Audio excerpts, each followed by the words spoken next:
Buenas noches, la satisfacción de siempre de pasar revista a la situación internacional, hoy con una temática muy cargada.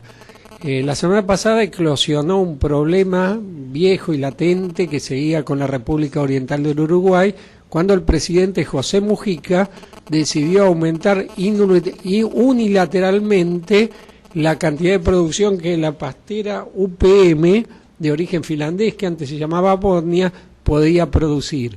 Ya estaba cuestionada la actividad de esa pastera porque se decía que la actividad que hasta entonces desarrollaba ya resultaba contaminante en exceso con respecto al acuerdo que se había alcanzado con el fallo de La Haya, y la Argentina adujo que tenía muestras claramente que determinaban claramente la realidad de semejante contaminación. Mujica se lo tomó medio en chiste, diciendo que su chacra producía más fósforo que la pastera, y se dio una escalada que, a mi modo de ver, refleja contradicciones profundas en el marco del proceso de integración latinoamericana. Ya hemos dicho en otras ocasiones que el problema que en el Mercosur es que Argentina y Brasil carecen de una política de industrialización para los países más pequeños, como Uruguay y Paraguay, integrantes del Mercosur. Y eso se nota en el hecho de que se le critica a los países no desarrollados que exportan la materia prima y luego compran el producto industrial. Entonces Uruguay se planta con árboles y de alguna forma de industrialización tiene que tener, y no tiene ayuda prácticamente de los países del Mercosur, y recurre a inversiones de esta magnitud que vienen de multinacionales europeas.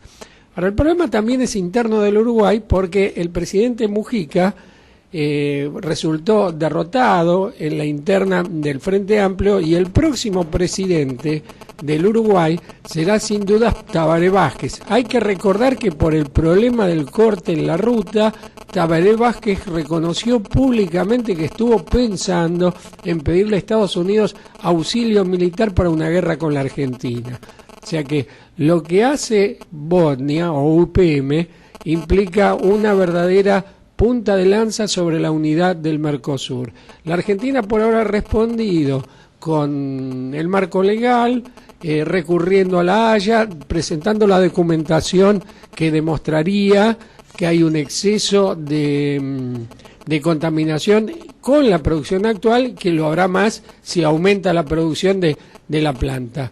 Y sin duda que ha caído muy mal en medios argentinos que este problema eclosionase en el marco de la campaña electoral, dándole letra a los enemigos del gobierno nacional, como Mauricio Macri, que se puso claramente del lado de los uruguayos y contra la protesta de la población de Gualeguaychú, que ayer pretendió movilizarse hasta Fray Bentos, la localidad que está frente a Gualeguaychú, para entregarle al intendente Omar Latluf un petitorio, encabezada la marcha por el propio intendente de Gualeguaychú, Juan José Bailo, pero solo permitieron pasar a 5 o 6 personas, entonces directamente se volvieron todos. Segundo tema que tenemos que hablar el día de hoy es la situación en los Estados Unidos, donde el 1 de octubre no se llegó a un acuerdo por el presupuesto y prácticamente se canceló gran parte del funcionamiento del gobierno norteamericano. Pero hay que decir que se le quita presupuesto a los museos, dejan de funcionar los parques nacionales, está cerrada la oficina de atención a las catástrofes, pero no se toca el presupuesto militar, ni se afecta el presupuesto de las casi 800 bases norteamericanas en todo el mundo. O sea que es una situación muy particular, ajuste para algunos sectores y ningún ajuste sobre otros.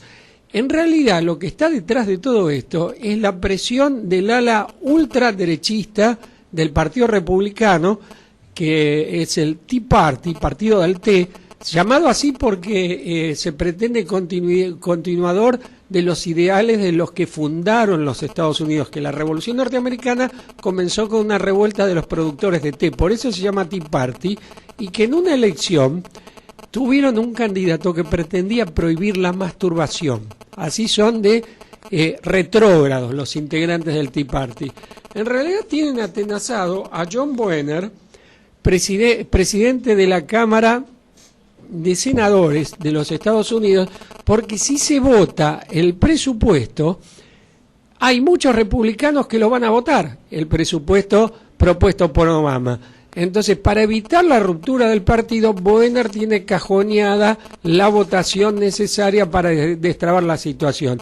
Y corre el tiempo, porque el 17 de octubre hay que renovar el endeudamiento de los Estados Unidos, el llamado techo de la deuda. ¿Cuánto se puede renovar el endeudamiento de los Estados Unidos? Y si no se renueva el techo de la deuda, Estados Unidos entra en default. Con lo cual, los países más importantes del nuevo mundo industrial, China, Brasil, que tienen gran parte de sus reservas en papeles de la deuda norteamericana, con esos papeles se van a tener que hacer una sopa. Y además va a aumentar exponencialmente la tasa de interés, con lo cual vendría un empobrecimiento mucho mayor del que ya hay en los Estados Unidos, porque el 92% de las familias gastan más de lo que ganan y se financian con tarjeta de crédito. Si aumenta la tasa de interés, automáticamente les aumenta el costo del financiamiento, con lo cual van a pagar mucho más por el servicio de su deuda y en algún momento va a colapsar, como seguramente en algún momento va a colapsar la economía norteamericana con este nivel de endeudamiento. El tercer tema que tenemos que tocar hoy es la situación en Italia. La semana pasada avanzó el enjuiciamiento del senador Berlusconi, líder del Polo Democrático de la Libertad, Silvio Berlusconi, y posteriormente, después de lo que vamos a comentar a continuación, una comisión del Senado recomendó su destitución. Berlusconi tiene juicios de todo tipo, por corrupción cuando era primer ministro, por abuso sexual sobre distintas mujeres, con una enorme colección de juicios. Berlusconi, para enfrentar esa situación, le mandó que varios de sus ministros renuncien al gabinete, con lo cual ponía en peligro la continuidad del gobierno presidido por Enrico Letta, de alianza del Partido Democrático con el propio Polo Democrático de la Libertad, que es el partido de Berlusconi. Si eso hubiese sido posible, caía el gobierno, pero al presentarse la moción de censura, Berlusconi no pudo alinear a toda su tropa en la ruptura con el gobierno y triunfó la continuidad del gobierno de Letta, con lo cual Berlusconi se quedó más solo que nunca, como diría el fallecido notable escritor argentino Osvaldo Soriano, triste, solitario y final. Cercano a los 80 años, está en el ocaso de su carrera política y tiene muy poco para ofrecer.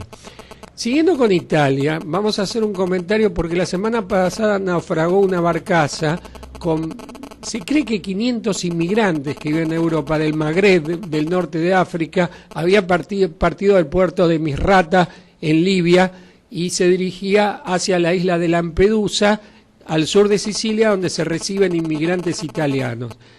Realmente es profundamente conmovedor la situación de las poblaciones africanas que, obligadas por los modelos neoliberales, tienen que partir de su territorio, y un modelo que preconiza la libertad de mercados, que circulen libremente las mercancías, no le abre la puerta a los seres humanos y terminan muriendo. Italia los está aceptando muertos. La isla de Lampedusa es una especie de campo de concentración para inmigrantes y para entrar al territorio italiano tienen que estar muertos. Es una verdadera síntesis de lo que es el capitalismo neoliberal.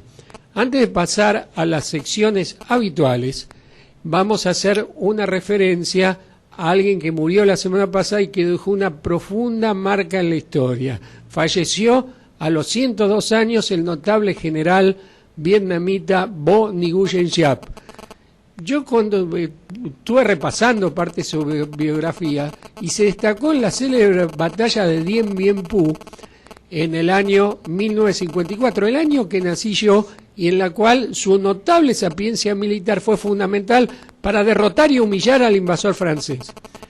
En 1930, el año que había nacido mi madre, ya estaba preso de los colonialistas franceses. Luego fue el estratega extraordinario que logró que el ejército norteamericano fuese derrotado en Vietnam y terminase huyendo en forma profundamente vergonzosa en 1975. Y no contento con ser un notable militante político, un excelso militar y estratega, en los 90, cuando ya tenía más de 90 años, Carlos Saúl Menem visitó Vietnam y quiso verlo, y Giap se negó a recibirlo porque era neoliberal y pro-imperialista, y él no había luchado toda su vida para recibir a los enemigos del pueblo como era Menem. Realmente una vida que pasó con enorme fecundidad y dejando un gran curso en la historia. De las secciones habituales, la primera, la nueva que inauguramos la semana pasada, la cuestión electoral visto de la perspectiva internacional, Sergio Massa dijo que él prefiere parecerse a los Estados Unidos que a Venezuela, con lo cual nos está anticipando que va a venir un ajuste muy profundo en la actividad del Estado y en la actividad económica si Sergio Massa llega a la presidencia. No hay más que ver lo que ocurre en Estados Unidos, donde en el último año de 30 millones de pobres pasaron a ser 44 millones de pobres, y el cierre del gobierno va a permitir que se va a marcar por el lado también de los recortes a los programas sociales que auxilian a la gente que vive en la calle. Nadie podría pensar que la mejoría que tuvimos en la Argentina entre el 2003 y el año en curso está ligada a una opción independiente en política internacional, que no son las relaciones carnales con Estados Unidos, sino la alianza indestructible con la Venezuela bolivariana, con Ecuador, con Bolivia, con Uruguay y con el Mercosur, la CELAC y todos los organismos de integración e independencia latinoamericana. El alpargatazo internacional de hoy es para el Tea Party, esa fracción del Partido Republicano que odia los beneficios sociales y es partidario del aumento exponencial del gasto militar. Si se les habla de un beneficio social, se ponen absolutamente locos. El chantaje que se está dando con esta cuestión del presupuesto y la posible suba de la deuda está relacionado con que no quieren que se aplique el programa de salud llamado Medicare, impulsado por el presidente Obama. Se oponen a la salud pública para el conjunto del pueblo norteamericano, aunque el programa de Obama no alcanza a todos los norteamericanos. Y el alpargatazo nacional es para Francisco de Narváez, que el único tema que tiene para hablar es la inseguridad. He visto afiches de él: un crimen, un castigo. Para eso es el Código Penal. No es necesario que aparezca alguien proponiendo mayores castigos. La realidad es que hay leyes y hay un Código Penal que es mucho más complejo de decir hay que hacer un plan nacional de seguridad, que lo viene prometiendo hace 4 años, pero si el problema fuera tan terrible, cuando ganó la elección de Narváez, la ganó bailando el reggaetón en el programa de Tinelli. No es tan serio hablar de un problema tan terrible como la inseguridad y estar bailando bufonescamente en la televisión. Esto ha sido todo por ahora y desde acá, y nos estamos viendo la semana que viene.